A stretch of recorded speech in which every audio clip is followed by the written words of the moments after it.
Good afternoon po mga kababayan, sir. This is Jam, the Filipino channel ng inyong pong lingkod. So today is January, December 13, 2025 at tayo ngayon ay papunta dito yan sa may General Evangelista Street, General Evangelista Street, Maliksi, Bacoor, Cavite. At dadalhin po natin yan sa may Festival Super Mall Alamang sa may Corporate Avenue, Alabang, Muntinlupa po yan. Okay, magbabalik po tayo mamaya konti. Pag nakuha na po natin siya, na-disclaimer lamang po, ang content po natin ay kalsada at hindi ang passenger. Kaya naman saka sakali man po na may marinig kayo mga pangalan ng lugar, pangalan ng tao, pangalan ng organization sa government o private man yan, ay wala pong kinalaman ng channel nito at wala pong pinapatukulan. Lahat po ng pinag-uusapan dito ay pawang dito naman po yan sa loob at wala pong pinapatukulan sa labas. Okay po, magbabalik po tayo mamaya konti pag nakuha na po natin sila.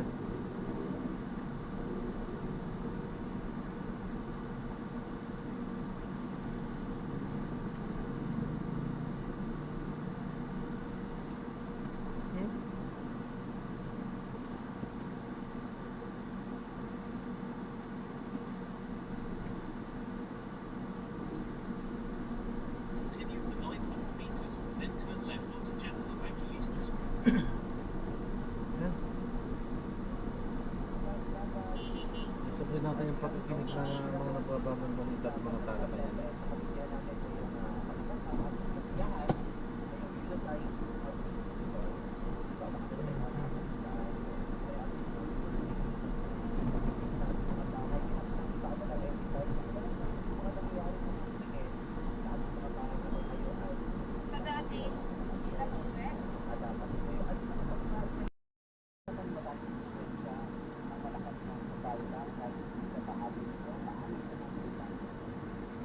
Ako sa tingin ko hindi naman kasi tayo dapat ignorant of the fact na meron talagang influensya executive po sa kilos ng legislatura.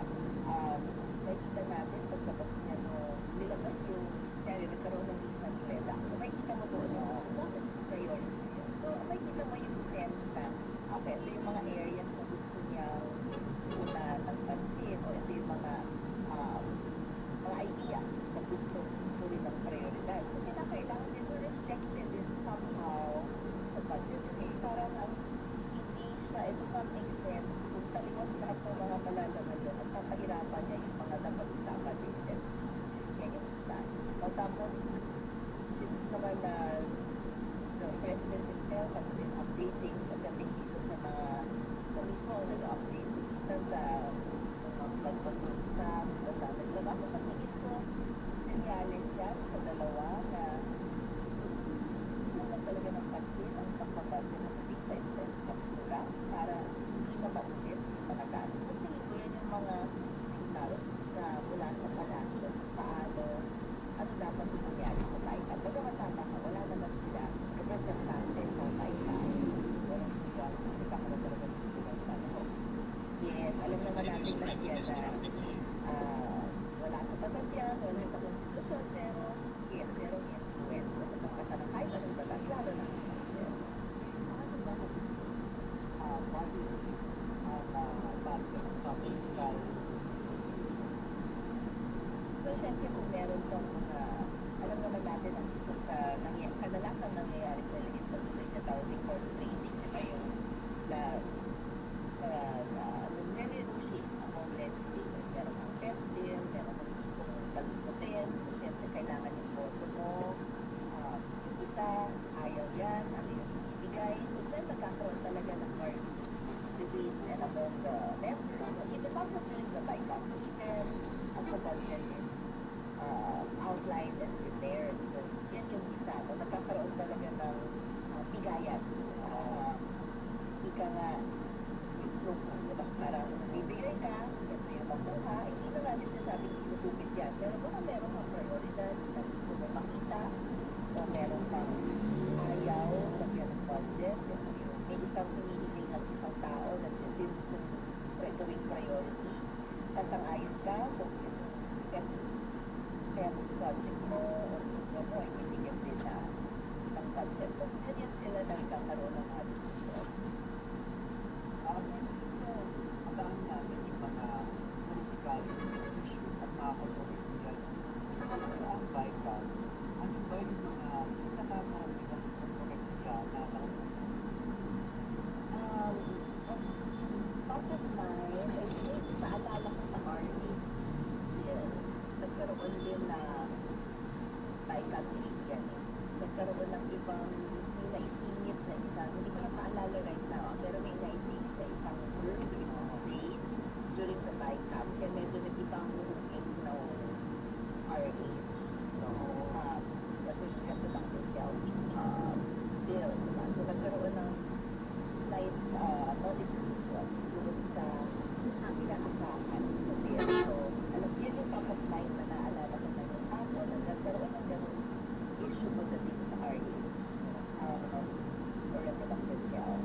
So, yun yung mga kailangan bantayan. Kung may mga maisingit na malilitaw ba ang nais ng mataas dahil may naisingit na isang matagal, diba, isang question, maaari isang special condition. critical tools na bantayan natin. Yung mga Sige, tama.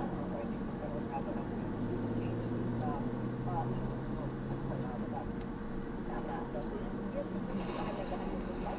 Kasi, hindi na natin masasabing Nakakalagyan ng hanggang yung ulo ko na naginip kailangan ako. natin bantayan. So, nakalusot yan, hindi tayo magbantay. Hindi natin nilampanan ng paligid, diba? So, ang kadalasan kasi ang nangyayari, hindi siya transparent, walang full documentation, walang complete explanation.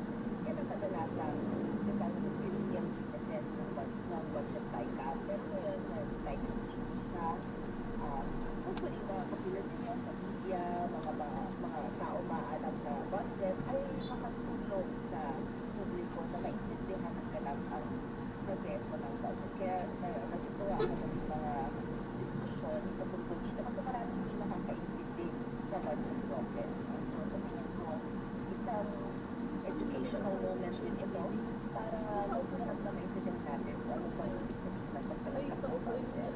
Nabanggit yung mga public participation, of course, bypass na nagiging pumasok dito.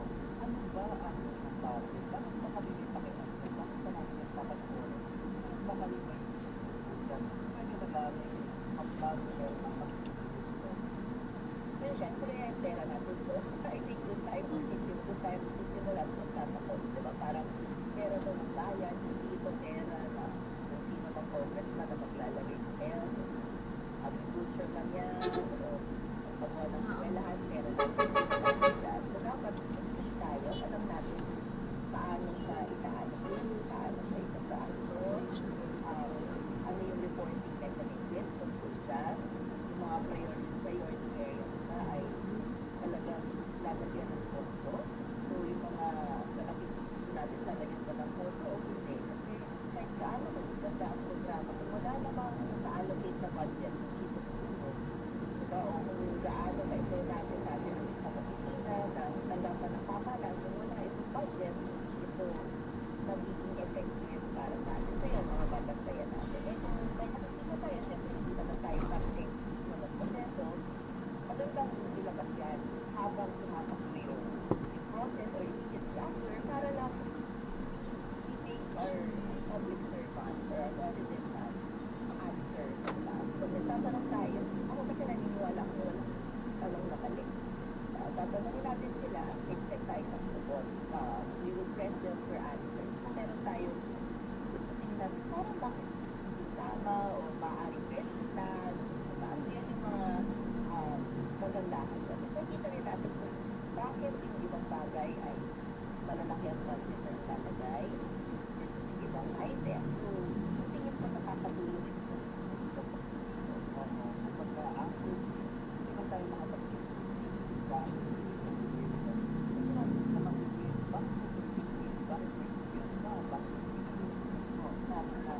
tama, no? Tapos sinabi nyo, napakalaking budget nila rin yan. So, dapat yung malaw yung budget na yan. So, dapat maayos yung pag-takbo ng agenda na yan kasi malaking budget ang nakalagay dyan. So, yun yung mga sisibili natin sa mga dapat nakaupo. Para sa mga gumawa ng budget, sa mga mag-aproba ng budget, at sa mga mag-implementa ng program.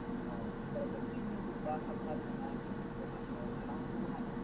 para gumagawaan kung ano ang nangyayari sa life mo o ano pa ba ang dapat gawin para magpaging transparent? Well, sa tingin ko, magandang simula ito na bukas nga at live. Pero ang technical din kasi ng budget. So, sa tingin ko, gaya ng kahit ano information, makakalula. Kailangan talaga ng pagkulang din yung wala o ano ba. Mall. Kasi naman mag-overwhelm tayo ng information tapos mali. Iba talagang traffic dito. Sa tingin ko dapat sabayan yan. Pero syempre, bilang advocate rin ng freedom of information, information is the Pilipinas kasi wala pa tayong right to information. So, ito pa rin yan sa mga nais natin tulong, no? Na bagamat pag ito, gusto natin na kahit matapos na ito budget process na to, madali magtanong, madali makakuha ng information kasi hindi mo naman lahat nakikita dyan. Yung mga detalye ng ibang proyekto hindi mo makikita. Yung, of course, yung pag-award ng mga projects na yan, hindi mo siya makikita during budget process. So, yun yung mga after the preparation of the budget, kailangan pa rin. At sana, Nakabahan tuloy ako sa pagpasok. Traffic na din. na makuha ang informasyon na to. At Ang oras biyahe ko. sa paraan na naiintindihan rin ng mga tao. Kaya ang understand mo, ano ba katagal hindi ang budget? Holiday kasi kaya. Well, depende. Wala namang kasi sa hindi siya iba-iba kasi yung process, Maraming yung shoppers. panahon. For example, kung maaaring matapos ng Monday, maaaring hindi. Kung maraming hindi parehas at kailangan pang magtugma o i-reconcile, din ito tatagal. Ngayon, syempre, nais natin na matapos kasi kung hindi matapos mo, hindi magkakaroon ka na hindi matutuloy itong budget na to, mariri-enact yung dati mo kasi wala kang naisakta. Diba? So, kailangan talagang matapos mo kasi babalik pa to sa House at Senate para sa kanilang pag-ratifika ng enrolled bill. Ito ang nakikita natin yung mga may tinatanggal, may modify, may binabawasan. Halimbawa, ano po ba yung karamihan dahilan kung bakit po binabawasan o kaya tinatanggal yung pondo po sa ahensya during the budget? Kasi syempre, palagay ng iba o opinion ng iba, masyadong malaki ang pondo na ilagay. Diba? O sasabihin ng iba, hindi yan prioridad. Syempre, you're working with a finite resource. Diba? Limitado lang naman ang budget. No?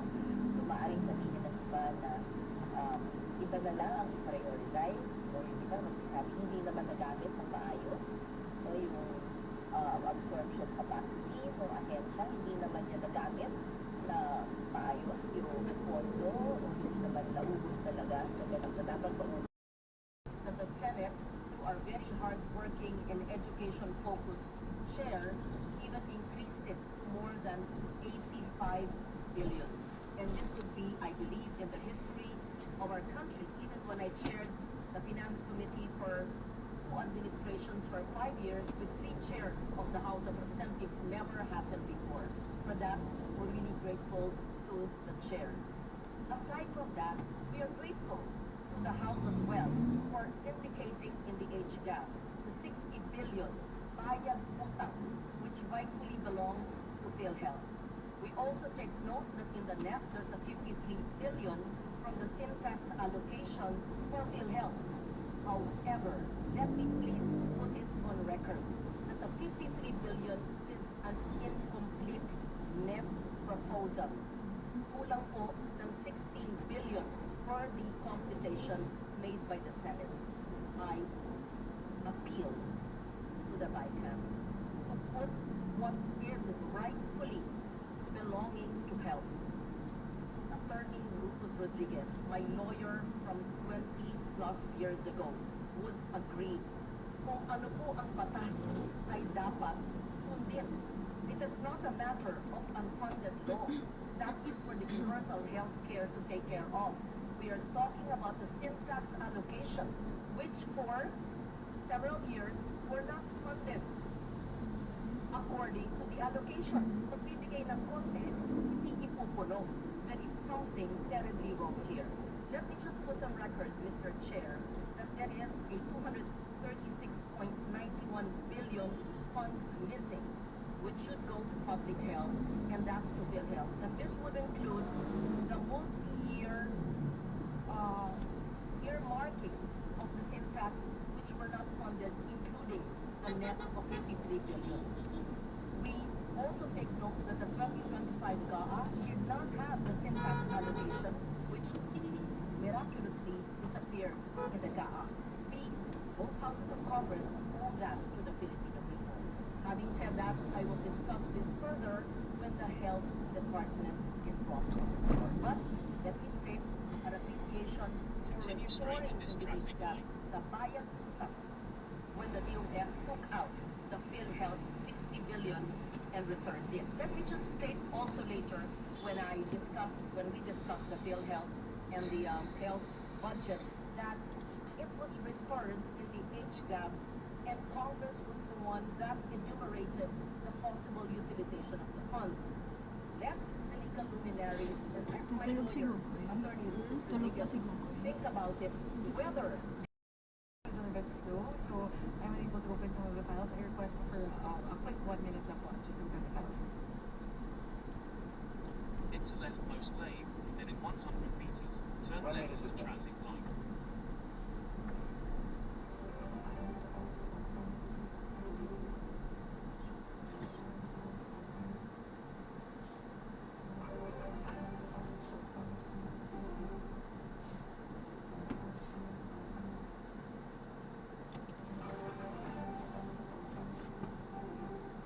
Ay, wait lang.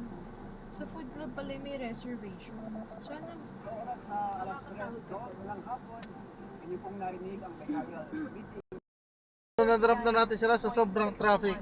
Walang yan, talo tayo dito, doge. Office of the Secretary under the Yes, report. maraming salamat po sa panonood. Hanggang sa muli po. Ingat. God bless. The biggest Paalam po. increase, if I were to summarize Muna po, pansamantala. Mr. Chair, ang pinakamalaki po nating ilalaan ay kadagdagang 35 billion pesos para po sa pagtatayo ng kadagdagang 25 na tipo sa mga classroom, 25 tipo, 25 tipo.